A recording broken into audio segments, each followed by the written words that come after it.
Class is memory of Jared Rochen. And today we learn the Haftorah of the second day of Shavuot. On page 1523. The Haftorah of the second day of Shavuot is from the book of Habakuk in English. Who is the prophet Habakuk? What do you know about him? There's a lot that's not known about him. This is true. He was the Elisha, son of the Shunammite woman. The Talmud says that Habakuk is the story with Elisha who revived a child who died.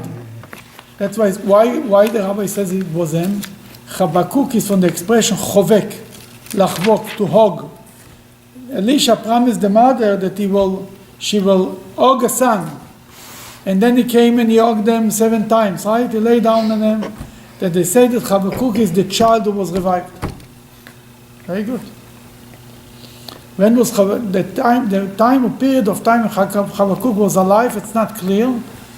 According to many commentaries, he lived a little bit before the destruction of the first temple.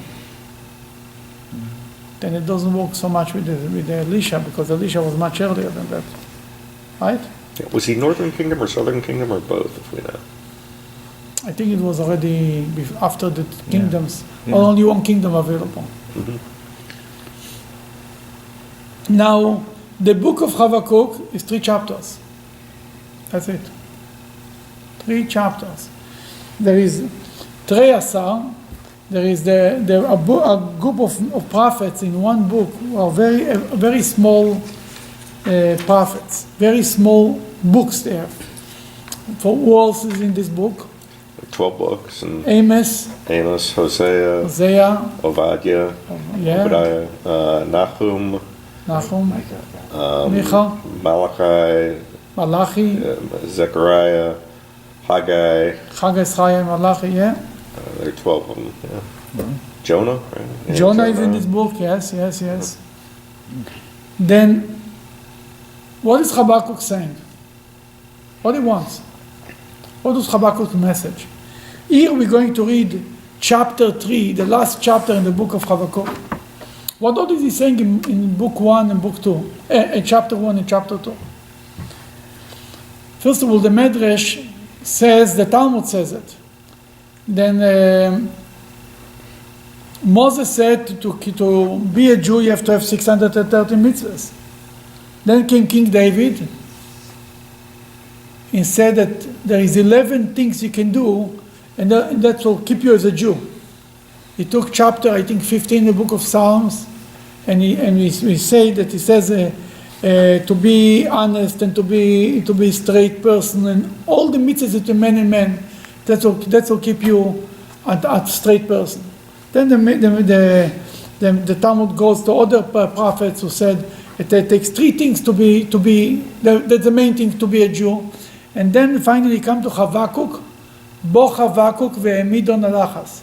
Habakuk says it's all about one thing. Tzaddik be'emunato yichyeh. A tzaddik will live by his faith. Faith in God. Believing God, trusting God. That's all it's all about. That's how Habakuk put it. Habakuk in his first chapter is complaining to God. What's going on in the world? Why bad thing happens to good people? We think we invented the question. Rabbi Kushner wrote the book, Why Bad Things Happen to Good People. I have some news for you. A little before him, somebody asked the question. And before Habakuk also, people asked the question. Moses asked the question, and Abraham asked the question, Hashafet kol haaretz yaseh mishpat, the judge of the earth, of the universe will not serve justice? This question is an old question. Habakuk was really frustrated, and he asked the question, why is it you see is such evil going on in the world and you do nothing? What was the answer? Don't say that. Then Habakuk says, I'm not leaving, until I get a good answer. He stood, he said, I'm standing in one place and I'm not moving. God, give me an answer. God gave him an answer. The answer was, eventually it's going to be everything understood and everything in the good will prevail. But wait, if it tarries, or tarry, if it delays, wait for it. And which prayer we say this? If it delays, you should wait for him. Not the Amida. Not the Amida. It's not in the Chabad prayer book. But it's there. You know about the 13 principles of faith that Maimonides wrote? You don't? No. Yeah? What's number 12? Waiting for the Messiah. Waiting for the Messiah. And if He doesn't tarry. Yeah. If it tarries, Yeah. Wait. Still waiting for him. still wait for him. Every Where day. they took it? They took it from Habakuk. Habakuk gave us Oh, principle number 12. Mashiach doesn't come immediately. Don't lose it. Wait. It will come eventually. That was Habakuk's answer from God to him that eventually it's going to be good.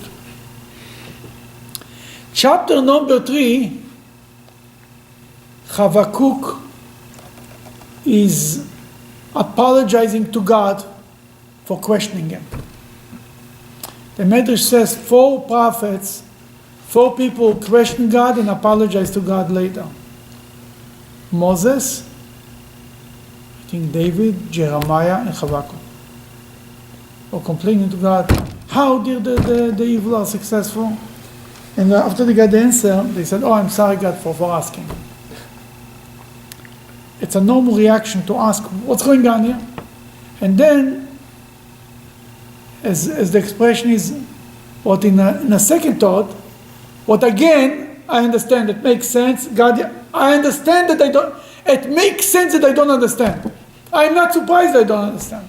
Because you started off saying that the tzaddik was by its face, so then why would a tzaddik?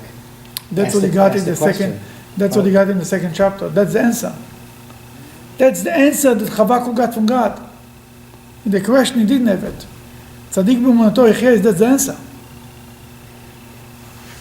Now, the idea that Habakuk was standing standing and saying, "I'm not moving until I get an answer." What is this reminding you? One of the circle drawer. Oh, Moses too. Choni the circle door. And you say Moses? Yeah, we'll. He was beseeching the God not to destroy the Israelites. First of all, there's a famous story about Choni the circle door. What's the story? The story is that once they were in need for rain, right? The Jewish people were in need for rain. They came to Choni. Choni was a very righteous man who lived during the Second Temple, during the time of the Maccabees. And they came and they said to him, pray for us for rain. He prayed, but it didn't work. And what he did? He went in a circle, made a circle around them, and he said to God, I swear by the name of God that I'm not moving from here until it's raining. That's being a serious business. What happened? Got a little too much rain. Yeah. No, it started Rain to drop. issue. Very Oh, little. the other- Very little. But the disciples told him, Rabbi, we want to live to be able to see you. If this is the rain that's going on, we will die. Looks like God is giving the drops just to get you out of your oath. You made an oath just to get you out of trouble. That's not the rain. That Choni turned to God and says, God, I want rain to fill up the ditches, the pools, all the pits for the water. Rain. Then happened the other side. What happened? It started to pour in a way that the world would be destroyed. They told him, Rabbi, we want to live to see you. With this rain, we will not be able to see you. Choni turned to God and says, God, give us a rain that the children of Israel can take. But it started to rain normally, but a lot, like in a tornado, storm.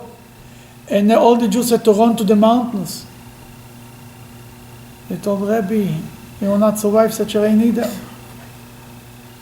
Choni says, I cannot pray to God to take away a blessing.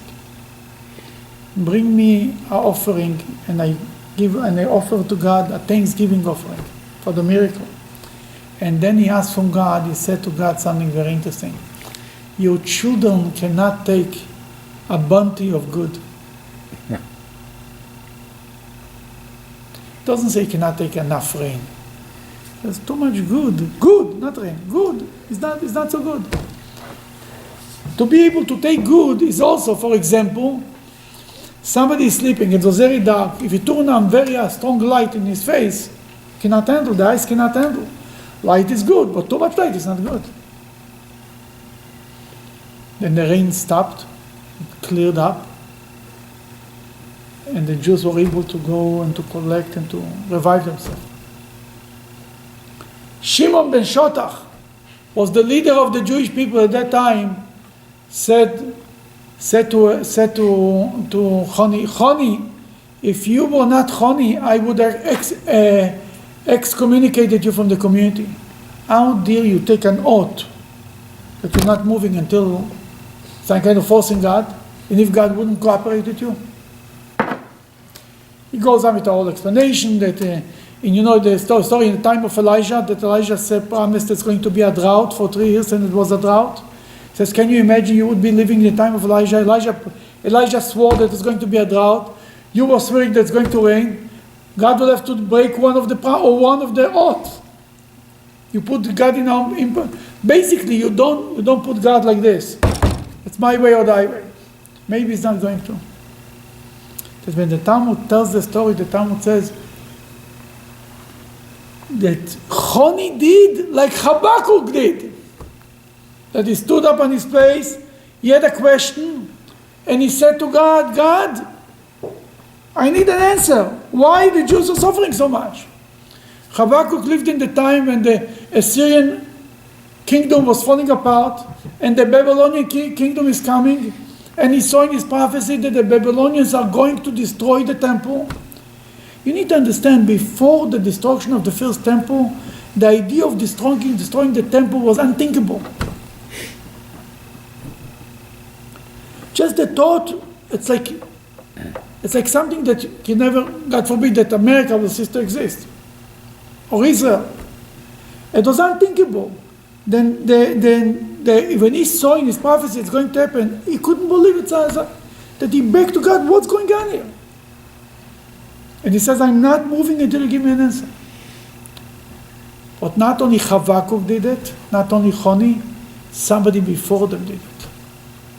And that was Moses, but where? It's not written clear that he made a circle. But the Talmud puts it as he made a circle. Who did it before? You just said Moses. Moses, but where?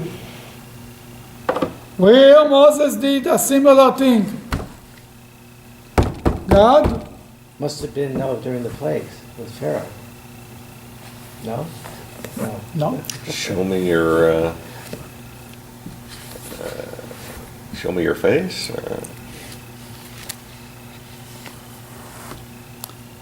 I have some news for you. It's in our parsha.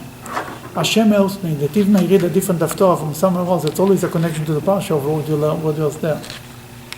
What happened in the end of our parsha? Ba'alotcha. Our parsha is Ba'alotcha.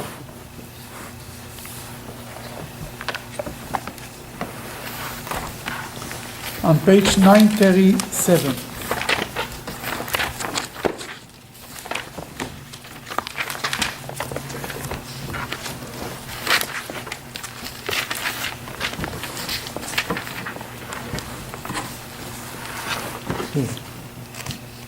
Miriam spoke, questioned Moses' behavior, right? That he separated from his wife. And he says, I'm not moving until you give me an answer. But not only Habakuk did it, not only Choni, somebody before them did it. And that was Moses, but where? He separated from his wife. What happened to Miriam? Afflicted with Leprosy, right? Okay, turn to page 939. Aaron told Moses, what Aaron told Moses? Don't let her, in top of the page, 939. Want to read? Don't let her remain at Sarah's sufferer, who is a source of ritual impurity, like the dead. When a person's sister who comes out of his mother's womb is afflicted, half of his own flesh is consumed. You know what Aaron told them? Don't think Miriam is afflicted. If Miriam is afflicted and she's your sister, you're afflicted. He told Moses, it's like you have tzaras. You came from the same. The three leaders, the troika of the Jewish people in the desert was Moses, Aaron, and Miriam, right? He told them, if Miriam is afflicted, it's our problem. It's reflecting on us. What Moses did? together. Moshe cried out to God, saying, "Please, God, please heal her." That's it. The shortest prayer ever. Kel no refon no lo. Please God, please heal her. The Talmud puts it like way. Moses put a circle around them and he said, God, you're helping here or else. I'm not moving from here until you help her. 3 places, people were standing in one place and said, God, before I need an answer now, this minute.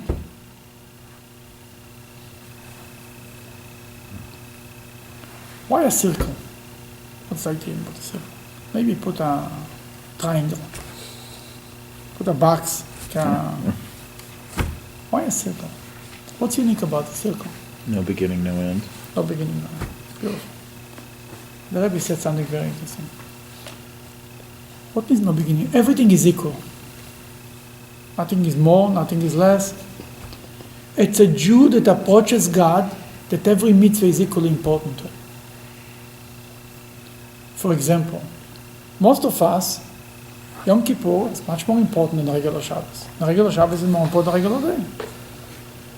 For Yom Kippur, everybody goes to shul. The shul is much more full on Yom Kippur than regular Shabbos, right?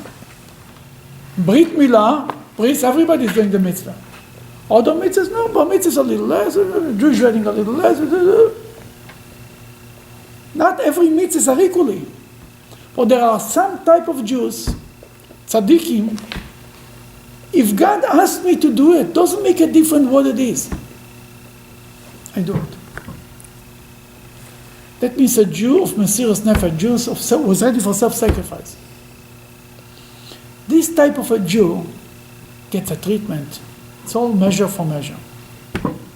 As we're going to learn in the Haftorah, by Moide Doretz, Mido Keneged Mido, measure for measure. If I'm all the way for God, God is all the way for me. If I say this is more important, that God also says this is less important, this is more important. He's doing what I do. I say, oh no, this request I'll put here later, this you can do now. God also says this request came from him, later. That's it. Then it's written as the Mishnah in Pirkei Avot says,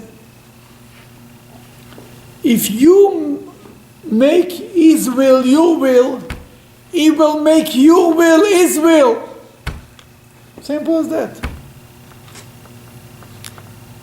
There is a certain people who say, or very dedicated, even in the world, like to a president, to a leader, they say, whatever he wants goes. Doesn't make a difference. Whatever your will is my will.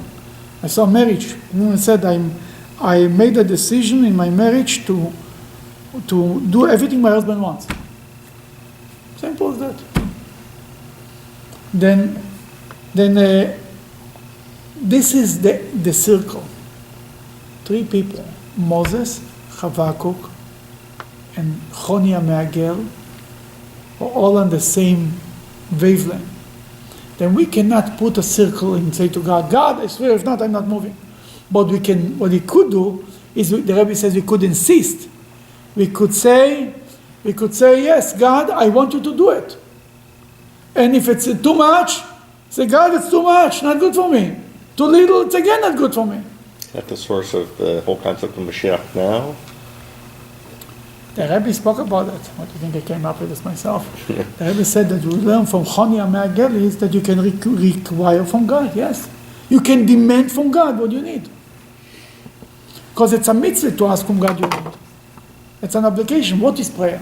Asking from God for my need. Not to go to show. Prayer means if I am in need, middle of the day, and I need something, I turn to God and say, God help me. That's what prayer is all about. If it's too little, I say, God, that's not what I asked for. I can ask again, and ask again. And this is Habakuk, Moses, and Moses was answered. God told him 7 days, and she should wait, and then he'll cure her. And she was cured, Miriam. Just out of curiosity, the midrash that you cited from the Talmud, I think it's Rabbi Simlai, is where here 12 important points, 11, 10, 9, eventually gets down to Simlai 1. says it. Yeah, very good. With Yes. Habakuk. Yeah. Isn't that just the opposite of what you just said, though, in terms of everything being equal? Isn't that the So source the question is, what is the drive for everything? It's not so much that it's not equal. If you have faith, you do everything. That's the point. What it stands on. You see, when we meet a new person who never was connected to Judaism, cannot throw on him the book. Literally, throwing the book. I think from there it's coming the expression, throwing the book, throwing the Bible on you, because it's too heavy. You have to tell him where to start. What's the most important piece? That we say, start with this. If you start with this, this is the gate to move forward. But eventually, you need to understand what you tell a person, what's the basics and what's the ultimate. The basics is tzadik be'emunato yichyeh, faith. The ultimate is that everything should be equal. You understand what I'm saying? Everything should be equal is the ultimate. That you should, every mitzvah from God should be equally important to you. The idea is God's will. Every God's will. commandment, every request of God, if it's a small request or a big request, if God is the one who asks me for it, then I have to do it. From this point of view, it doesn't make a difference what I disobey. If I disobey the smallest things, if I disobey the king's rule, the king is correct, I'm in trouble. That's also, I think, I might not get a big punishment for it, but the idea that I slapped it in his face, it's a slap in his face. He asked me to do something and I didn't do it. You want to run a little bit there, Kodesh? Just a drop. I think that's also in the Pirkei Avot, that you don't know what mitzvahs are more That's the same important. idea, yes. They're all important, I guess. No, when you say you don't know what's more important, what's less important, that you apply that there is more important and less important. And still you should do all of them. Because there is more important, less important, but from the point of view that it's all the will of God, then it doesn't make a difference. You understand what I'm saying? But there is a hierarchy nonetheless. That's what I'm saying. And the gravity of the mitzvah, so to speak, Sure. there is a hierarchy. But from the point of view that God asked me to do, it doesn't really make a difference. If I ask my child to bring me a cup of water, or not to take drugs, from the point of view, what's more important? For sure, the drugs is more important. But from the point of view that I asked him to do something, it doesn't really make a difference. From a mitzvah for honoring your father and mother, it doesn't make a difference what the mitzvah is. You have to honor your father and mother. If it's a cup of water or doing the worst thing. But whether your father will be more upset or punish you more or less, that for sure will be a difference. You understand what I'm saying? It's not a contradiction. That's how you look at it. Mm-hmm. The consequences are different, but the act of not listening is the same. Or listening. Now, the Haftorah starts the last verse of chapter 2 and then chapter 3. 15:23. God, although he may not seem, for he is in his holy heavenly abode. Nevertheless, the entire earth is silent in trepidation before him, for he rules over it. We might not be seen, so to speak. Habakuk says I cannot see God, but we feel him everywhere. Everybody is afraid of him. This is, by the way, Hashem Beichal Kodsho As Mipanav Kol Haaretz. In many synagogues, they use it as the verse that they put on top of the ark. This is the verse they put. We put here a much friendlier verse. It's also coming from Haftorah, the beginning of Haftorah. It's the Haftorah of Parshat Toldot. The end of the Haftorah, actually. The Haftorah, the beginning. The beginning. On page 1384, 1384, from Malachi. This is they bring from Habakuk. We take Malachi. Malachi says in number 2, I loved you, says God. Afti eschem omar Hashem. That's what we put there. That's the question. What kind of a synagogue is that? I love you, says God. Or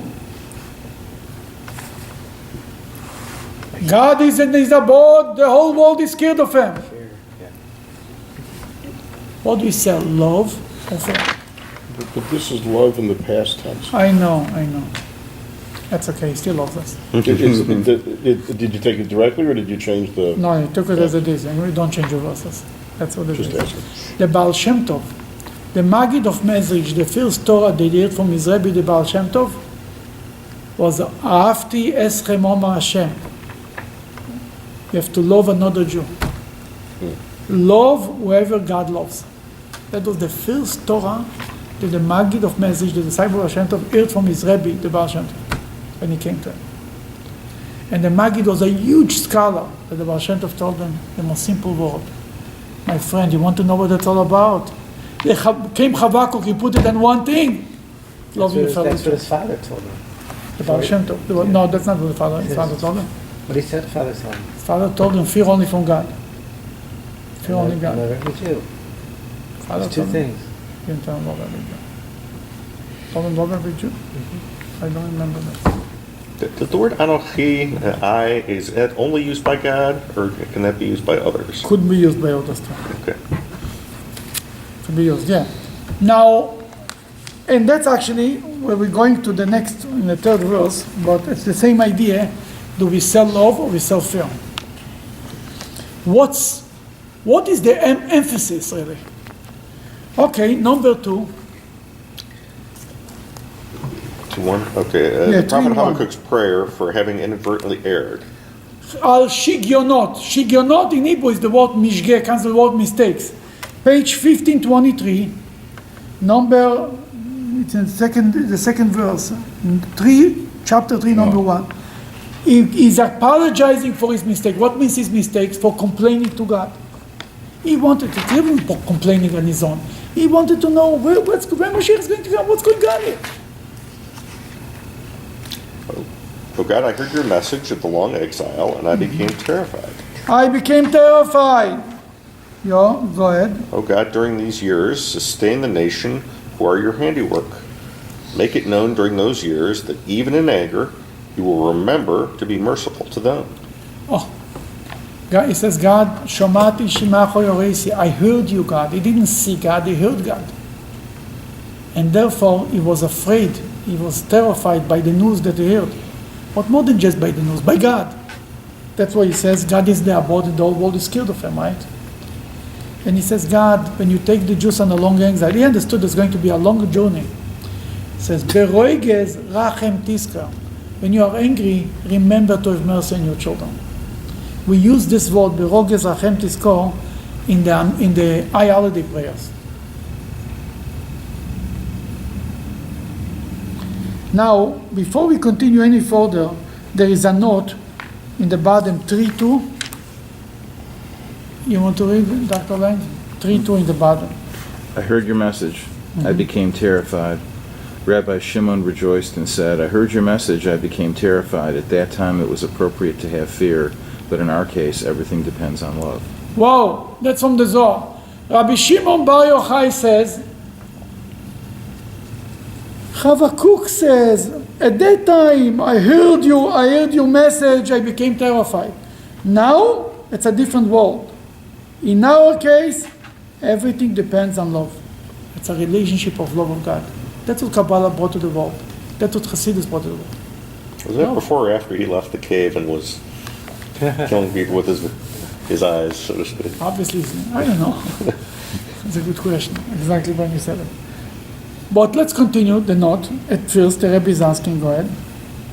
At first glance, Rabbi Shimon's comment is difficult to understand. How can he suggest that Habakuk's statement is no longer relevant to us when it forms part of the Haftorah read by all communities and is thus connected with the giving of the Torah? yeah, we read it on the second day of Shavuot to every Jew, and Rabbi Shimon Bar Yochai basically says it's not relevant anymore. Now it's all about love. Turn to page 1524, in the bottom, on the left side. Fear is an emotion. Fear is an emotion of distance, and love a feeling of closeness. Hearing gives a person a more distant impression of the thing being perceived, whereas seeing makes a much deeper and closer impression on the person. Habakuk stated that he heard God expressing a sentiment of distance, which is why he experienced fear of God. I heard your message, I became terrified. Rabbi Shimon, on the other hand, was famed for seeing godly revelation. Rabbi Shimon said, I see now what no man has seen since the day that Moshe went up the second time on Mount Sinai. Therefore, his predominant emotion was a feeling of closeness and love of God. In the final analysis, we see that both fear and love are entirely valid. One's emotions simply depend on how close to God one feels. Aha. But there is fear of God. There is love of God. If you hear God, if you're distant from God, you have a fear of God. The closer you get to God, the more you love Him. Why do you have to have both then? Everyone has both. The question is, So what's why? the main thing is? It's not, we talked about it many times. The point is, what's the main thing? Is the main thing love of God or fear of God? That Rabbi Shimon Bar Yochai says, before it was a time of fear of God. Now it's a time of love of God. That's why the Hasidic movement philosophy is to stress love of God. Because love is a much stronger motivator than fear. Fear paralyzes you. Love motivates you. You won't motivate the Jews, you don't want. That's why that's the difference between our verse and the Ark or the other synagogues. It's about fear of God. What are you preaching? What are you selling? Fear of God or love of God? Fear of Jews or love of Jews? It's the whole attitude is a different attitude. Joy or fear or being scared of God. Okay, we are now in number 3. God, page 1523, number 3. Oh God, I heard your message of the law. No. God Next came. one, 3. Oh, God 3. came. God came to the Jewish people after they passed through Teman, the land of Edom. Indeed, the Holy One came when they passed through Mount Paran, which is close to Edom. Then, when the Jewish people defeated Sichon and Og, God's splendor covered the heavens and his acclaim filled the earth. Okay, what is happening here? Habakuk is trying to bring up all the miracles that God did for the Jewish people. And he starts from Mount Sinai. It's kind of an awakening mercy from God by reminding him all the good things that he did for the Jewish people and reminding Mount Sinai that the Jewish people were ready to receive the Torah. You remember something like these verses in the Bible, in the 5 books of Moses? Hashem came from Teman, and then he went he came from Mount Paran. Hashem is Sinai bo v'zorach Misir lo mo yafir me'al kol tzir. You know the Medrash that says that God offered the Torah to every nation and nobody wanted to take it? From where the Medrash comes? What's based on? Based on a verse in the Bible, in the Parshas Azinu, in Parshas Zezot HaBracha, at the end of the Torah. Open page 1357. Number 2. 1357, number 2.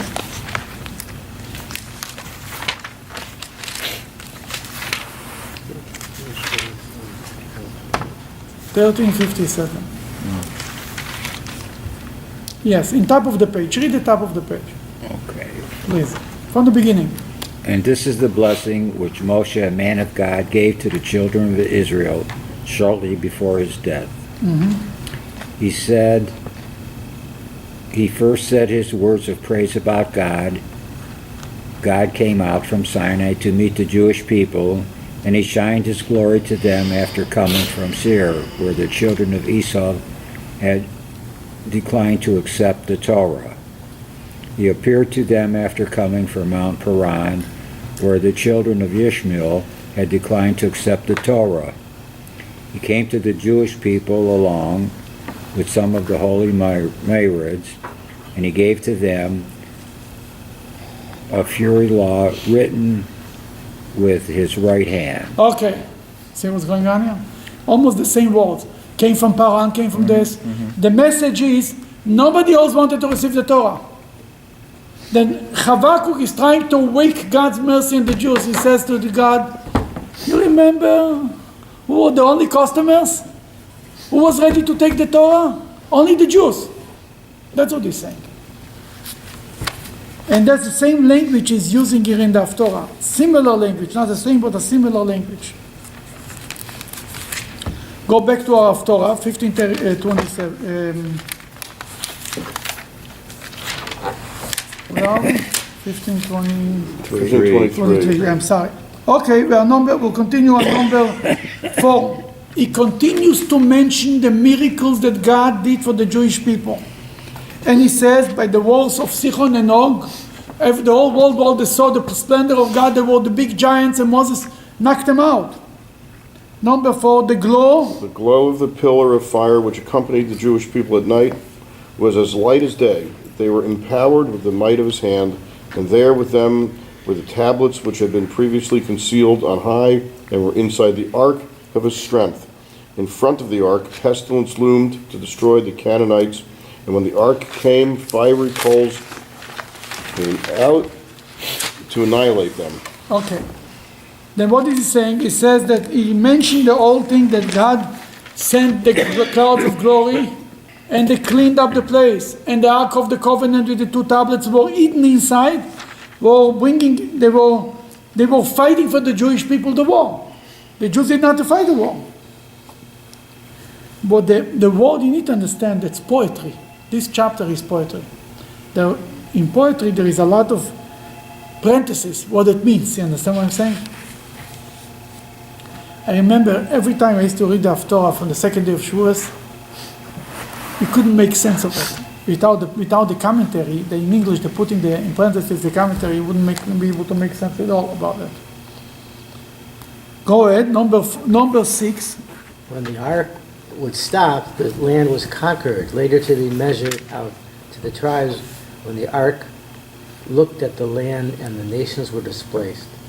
The ancient mountains of Canaanite aristocracy were shattered, eternal hills were humbled, because those that ran the ways of the world belonged to God. Basically, the Jewish people conquered the world with the power of the ark. That's what he's really saying. He says it's a nice word, but that's one. Now, there is every verse there is other commentaries, but that's the basic commentary.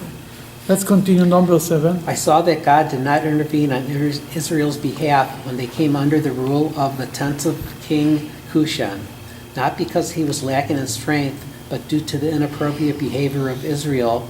For when Israel did repent in the days of Gideon, God caused the coverings of the Midian's royal tents to tremble in terror.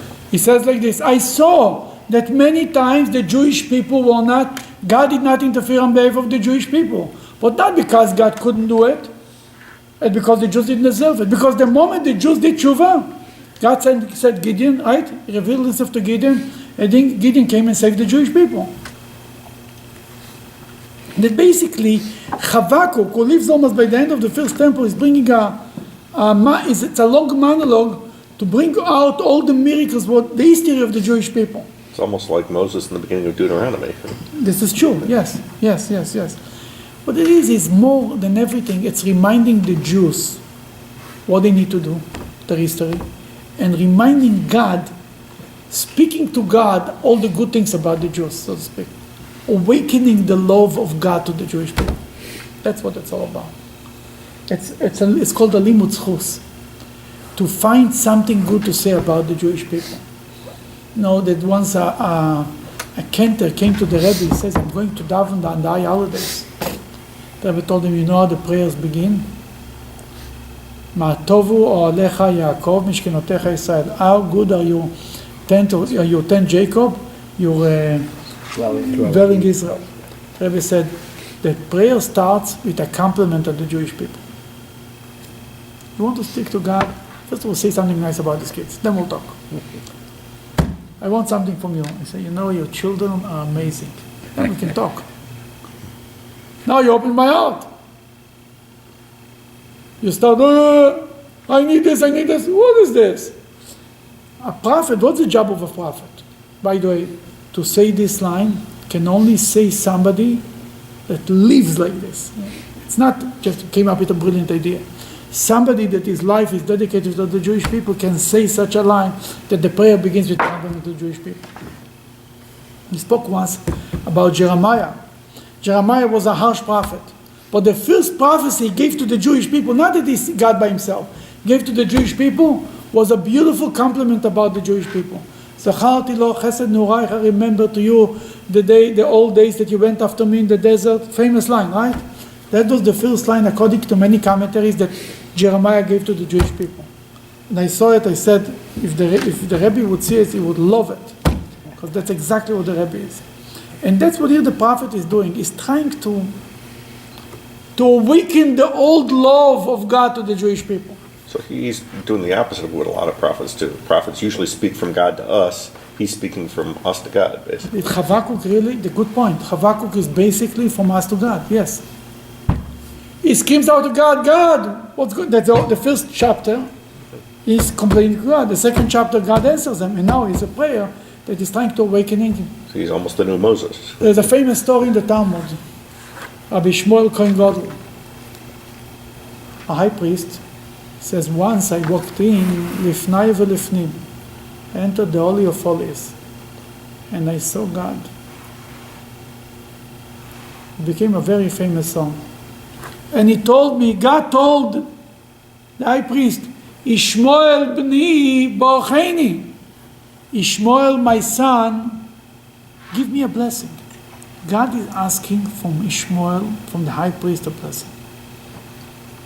What do God is asking for you? What do you give me? That you bless yourself. What he told him? Who? God? What Ishmael, the high priest, told God. God is asking for a blessing. Oh, how do you answer him? Yeah. Bless you, Bless God. his people. Yiratzim lefanecha, May all your may wishes we come will true. that your mercy should overcome your anger. Yeah. Oh, okay. What does this mean? Pulled out of God the mercy. That's exactly what the Roige Zachem Tisker, what you read before, that's exactly what Habakuk was doing. You're right. Habakuk was speaking to God. You're absolutely right. Most of the prophet came in the name of God screaming at the Jews. Habakuk took this God, the Jewish people's side, speaking to God. Okay, that's why the 13 principles from the 12 principles, the 13 principles of faith, waiting for Mashiach, Habakuk gave us. If it will take a little longer, wait, don't give up. So why does he have such a minor role in our, relatively, in all this history? That was his job, I mean. Because he was probably speaking a little bit, you know. We have your own argument with God. You No, don't. I'm saying it's just that it's such a flip on some of the other approaches, and it's so profound. Why wasn't he given? That's all he had to say. Well, that's all he was given to say. I mean, you know. That's all he's I'm just curious as to why that That's might a good be. question. Because most of the problem is not to convince God to love the Jewish people, is to convince the Jewish people to love God. But But sometimes you have to remind and compliment the you're other. right, you're absolutely right. The other prophets also did it. It's not like they did only one and not the other. Number 7, I saw I saw that God did not intervene on Israel's behalf. Oh, we read it, I'm sorry. Okay. Number 8. were you angry with the river Jordan when you split it, O God? Were you furious at the river? Were you incensed at the Reed Sea when you split it?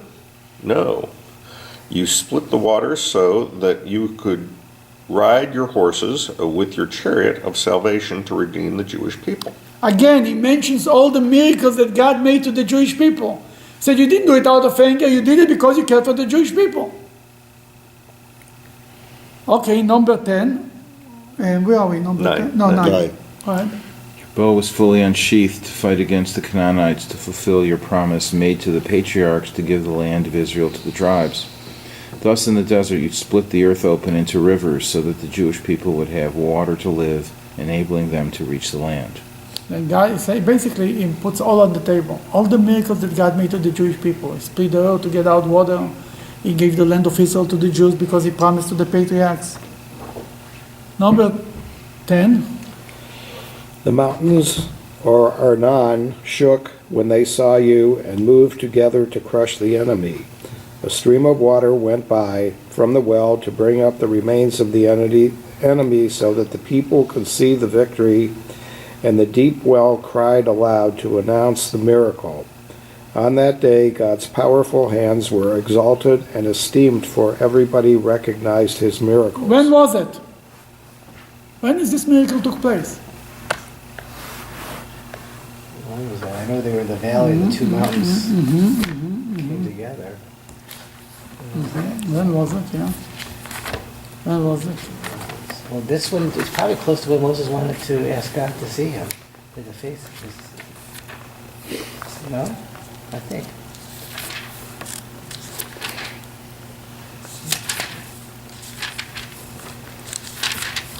It's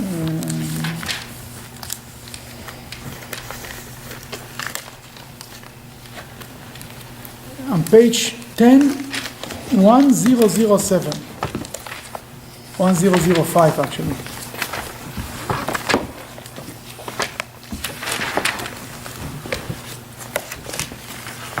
You almost never, it's like a little piece that it's being lost sometimes between the Jewish people, between the learning classes.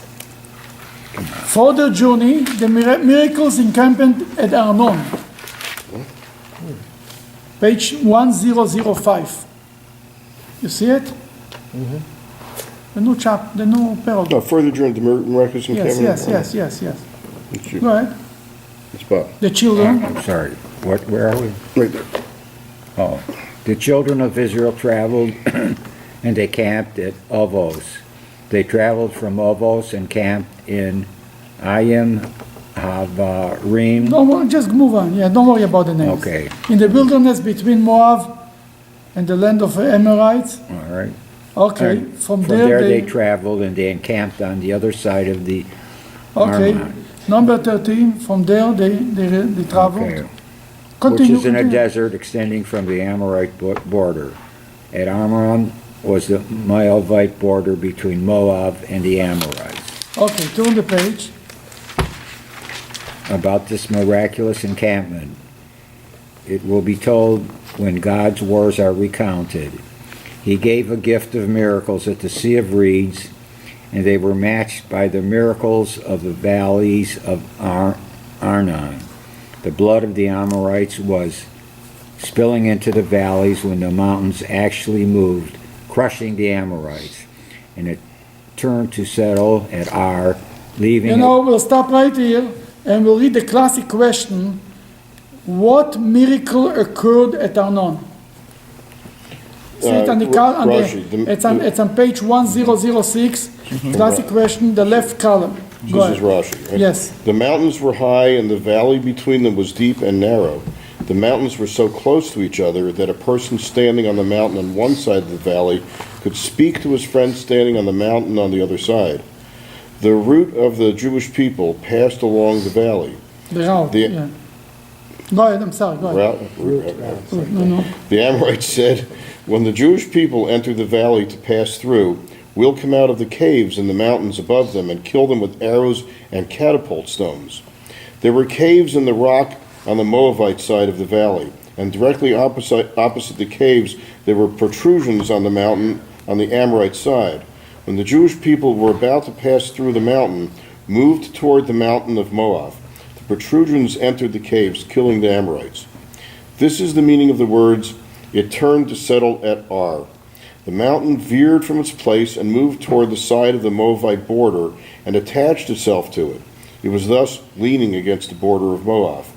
The Jewish people passed on top of the mountains, and they only became aware of the miracles through the well water that entered the valley, as the Torah continues from there to the well. How did this occur? God said, "Who will inform my children of these miracles?" As the proverb goes, "If you give a small child bread, inform his mother." So after they passed through the mountains, returned to their places, and the well water went down into the valley. It brought the blood of the people who were killed, their arms and their limbs, and carried them around the camp. When the Jewish people saw this, they burst into song. Now I understand. This miracle is not so famous, right? Yeah. The Jewish people, that was by the end, before they entered the land of Israel, the Canaanites were hiding in the caves, ready to attack the Jews, and God made it that they will be crushed and killed before, and the Jews would never even know that was a miracle. There's a concept in Jewish law, Ein Baal Hanes Makir Beniso. The person who the miracle took place with him doesn't even know that a miracle took place. He goes on with life, nothing happened.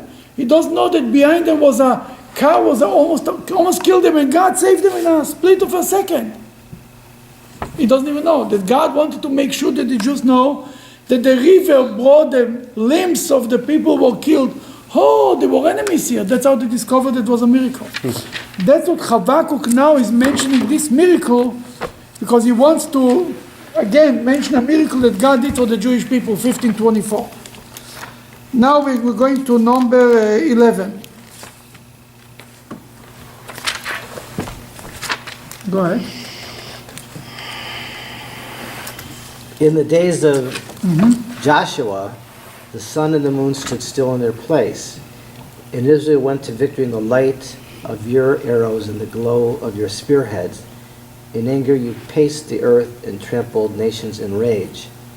In the days of King Chizkiyahu. You came out to deliver your people, to deliver your anointed one.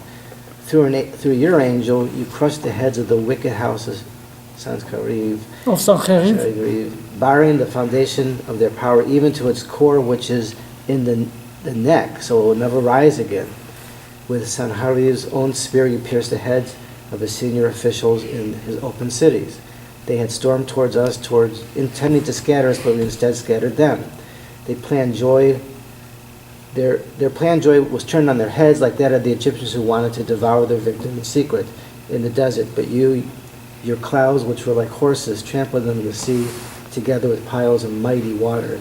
Basically, he mentions the miracle that God did to Chizkiyahu. Sancheriv came with his army and wanted to destroy Jerusalem on the night of Pesach, right? And that night, they all died. How they died? The Talmud describes it that they hear the Shira from the Malachim. They hear the angels praise God. And it was such a high thing that human beings cannot take. They passed out. They died. Whatever it is, they died. The point is, he says it was like going out from Egypt. He brings all the miracles that that took place. I heard Something that caused my heart within my abdomen to tremble. My lips quivered at the news. Decay entered my bones, and I shuddered whenever I stood. I heard that when I will come to the land of Israel, which was supposed to be during a time of rest, it will turn to a day of affliction, to come up against a people of troops, Gog. He heard about the war of Gog and Magog. The war will come before Moshiach comes, and he was very worried, Habakuk. He says, my body is decaying, I'm scared, I'm trembling. But, he says, at that time, Israel's military will still be like a fig tree that has not blossomed with no fruit growth on the vines, like a lean olive produce, like fields that produce no harvest. In the wake of the Babylonian exile, Israel will still be small in number, like flocks cut off from the pen, with no cattle in the stalls, so how will they stand against mighty God? That's why he's so trembling. It says, how will the Jews survive with the Babylonian army? They'll never make it. That's why he was so scared and so trembling. Not for himself, not because he heard God, because he heard the news. Is when he's using the term Gog here, is he referring to Gog and Magog in the future, or is he referring to the Babylonians, or both? It could be both. I mean, Babylonian at that time, if Moshiach would come, that Babylonian would be Gog and Magog. Gog and Magog means a strong king with a strong army, a strong nation, come against the Jewish people. It could be Gog and Magog, could be Hitler, could be Syria, could be anybody. You understand what I'm saying? But The they- name is only a name. But this exile is necessary to keep the Jewish people alive, too. Why? God's exile of the Jews, because he goes with them. But they're not with an exile. Well, that wasn't the case. Yet. Where's Number 18. 18. There's 18. Yet I will rejoice. Where's 18 then? Oh, yet I will rejoice that God will help. I will be joyful at the power of the God of my salvation. While we are small, God Almighty will be for us like a giant army. He will make our feet swift like the deer's and lead us upon the hilltops to catch the enemy. This song should be given to the Levite conductor of the temple music, who should play it with my designated melody. That means to say, in the end of the day, Habakuk says, I know all the big bad news, I'll still rejoice by God. Because ultimately, it's going to work out. Ultimately, it's going to work out. Wow. So he lives by